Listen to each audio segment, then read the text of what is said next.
Sabi ko nga sa'yo kanina, was dead in the grave for 3 days and 3 nights. And that resurrection, because He lives, we have that hope. The hope to mankind. Ngayon ginawa niya sa cross, hindi sayang. Kaya dapat, hindi lang ganun. Dapat i-resurrected. Wala na siya sa cross, i-resurrected. Which means, yung pinapaniwalaan natin ginawa niya sa cross, kaya tayo iligtas. Kasi, i-resurrected from. And Jesus is like that. Maasahan natin siya at salvation pa ng humankind. When obedience is hard, final note. Yeah.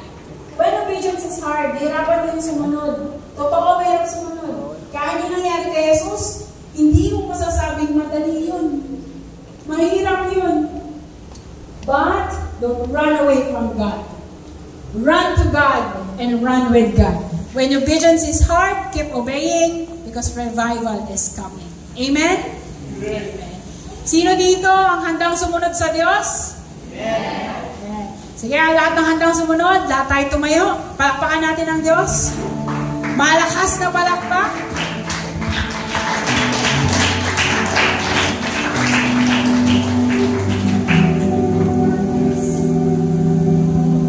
Alright.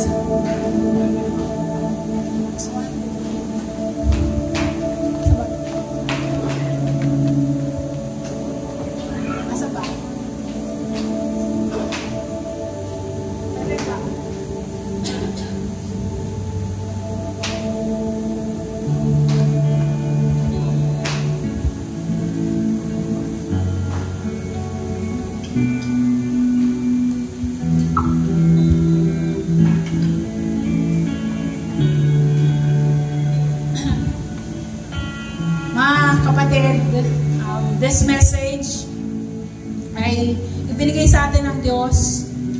Naranasan natin iba-ibang klase ng pagsubok. Actually, I have here one more.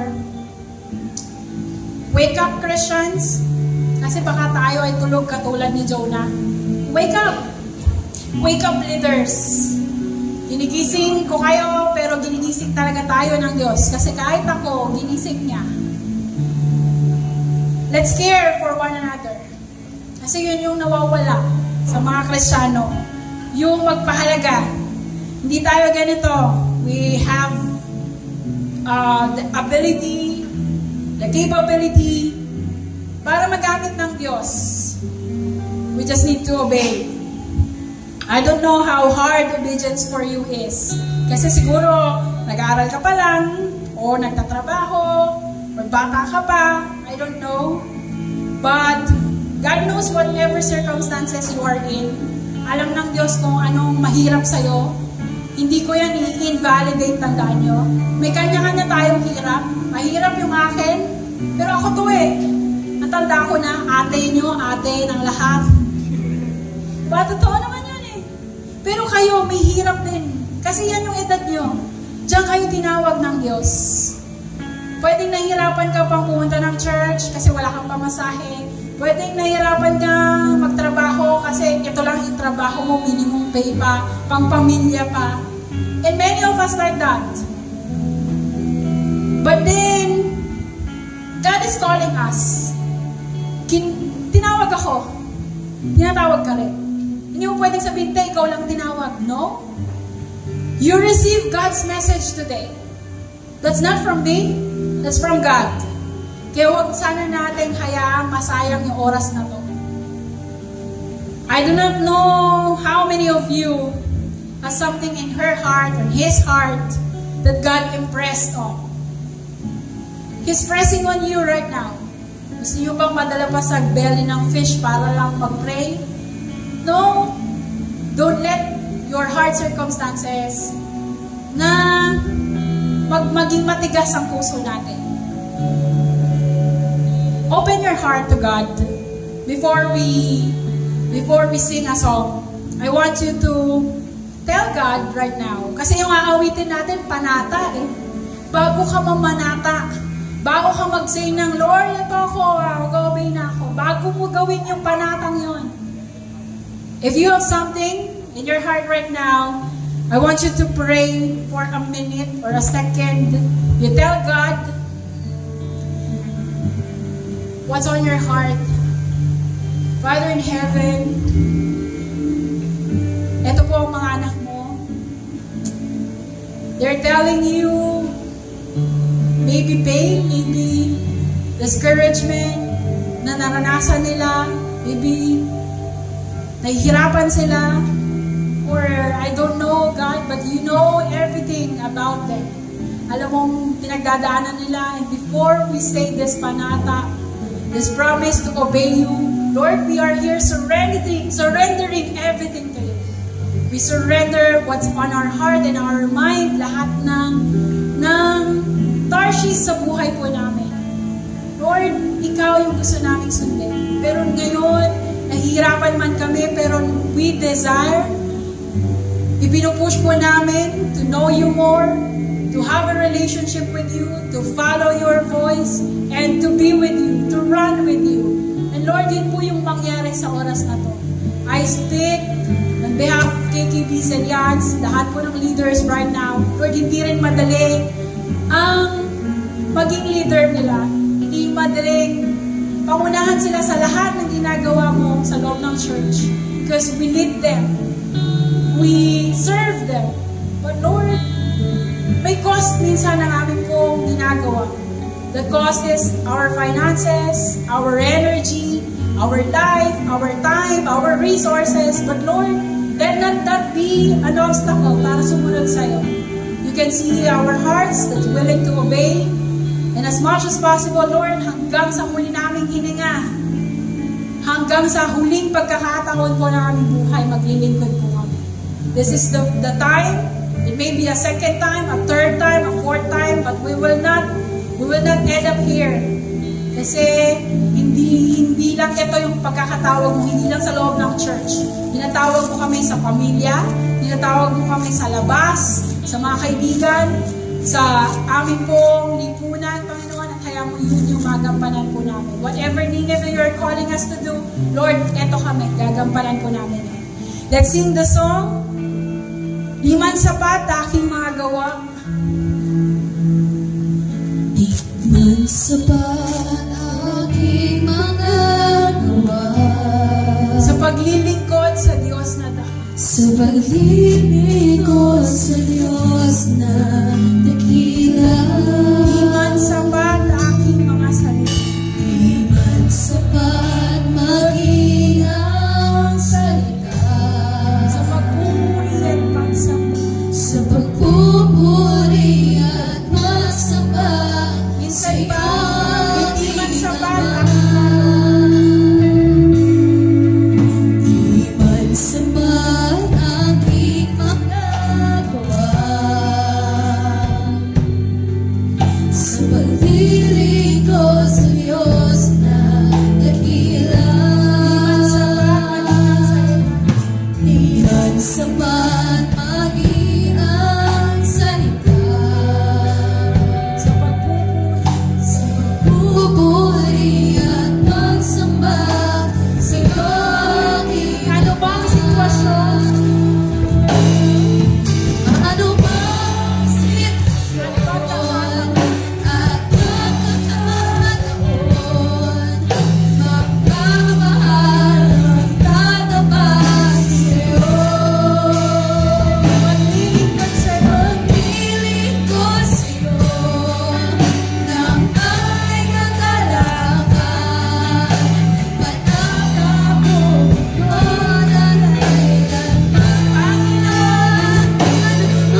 at pagkakataon. Ang gagawin natin, magmamahal, magtatapat sa Diyos na kailanman hindi ka iniwan at pinabayaan. Ang tawag niya sa atin, maglingkod. Pero maglingkod ng may kagalakan. Lord, ito yung panatang ko namin. Minsan pa, anumang sitwasyon. Lord, ito yung panatang ko namin. At pagkakataon, magmamahal, magtatapat sa'yo. Maglilingkod sa'yo ng may kagalakan. Pagkatao ngayon I want the people of God to sing, no instruments. Anumang sitwasyon. Anumang sitwasyon. That's your panatak. Kay Tibisan yan. Panatang mo yan. Pag sinabing panatag, ginagawa. Pag sinabing panatag, sinasabi mo sa Diyos. We're telling you our Christians, we're telling you our KKBs, na what's your response to our God? You receive the message. Maglilingkod ako, Lord. Lahat ng mga kababaihan that sing the song, anumang sitwasyon. Anumang sitwasyon at pagkakataon, Yun yung panataw. magmamahal, Lord, magtatapat sa'yo. Magtatapat kami palagi sa iyo. Maglilingkod sa'yo Nang may kagalakan. ng may Kahit mahirap. Panataw kagalakan. ngayon at kailanman. Sa mga kalalakihan, you sing the song. Anumang sitwasyon. Narito, Panginoon, ang mga kalalakihan. Sabi nila, anumang sitwasyon. Whether they are working, they're studying, they will love you with all their hearts, with all their mind, with all their soul, and their whole strength. Sabi mo, maglilingkod ka, kapatid. Panata mo. All together, let's sing. For the last time. Anumang sitwasyon Yan po yung panata mo na. at pagkakataon, Mahirap gawin, pero kaya masabi na. magmamahal, Yan yung panata ko sa mahalin kita ng puno. maglilingkod sa'yo ng may kagalakan. Panginoon,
sa araw na to hanggang sa huli po namin hininga.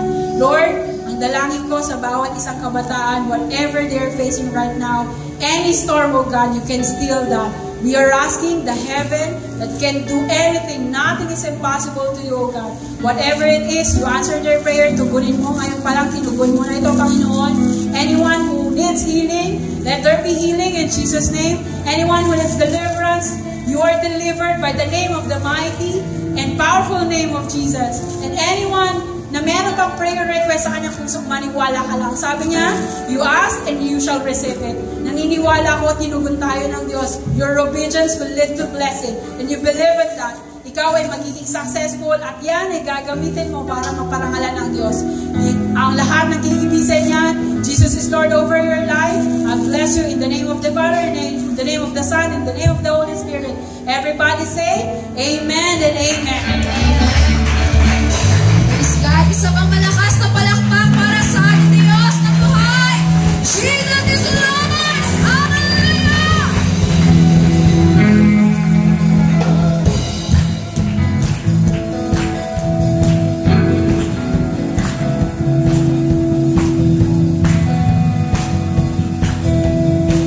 Come on, sing! Jesus Christ! Jesus Christ! The Son of the living God is Lord over all the earth. Come on, declare it with strength. Come on, sing. Jesus Christ, the Son of the living God is Lord over all the earth. Hallelujah, praise the Lord. Hallelujah, praise the Lord.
the Lord. Ngayon naman po, dadako po tayo sa pag-welcome po ng ating first timer. Yan po, inaanyayahan po namin si Ate Christine Rose T. Sales na tumayo, pumunta po dito sa harapan at sama-sama po natin siyang bigyan ng isang KKBian welcome. Yan po, bigyan po natin siya ng KKBian handshake. Sige po ate, punta po kayo dito sa harapan at tayo pong lahat ay tumayo at para sama-sama po natin i-welcome si Ate Christine. Ay, kaya dito na lang sa mga para sige po. Yan. Baba po tayo. Para, tayo po tayo lahat. Sige po, doon po tayo sa baba. Para, sama po kayo sa akin dito sa baba. Ayan, tayo po tayo lahat at sama-sama po natin i-welcome si Ate Christine. Dito po. Ayan.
Thank you po, Ate Christine. Si Ate Christine po ay invited by Ate Jane. Sige po, pwede na po kayo umupo.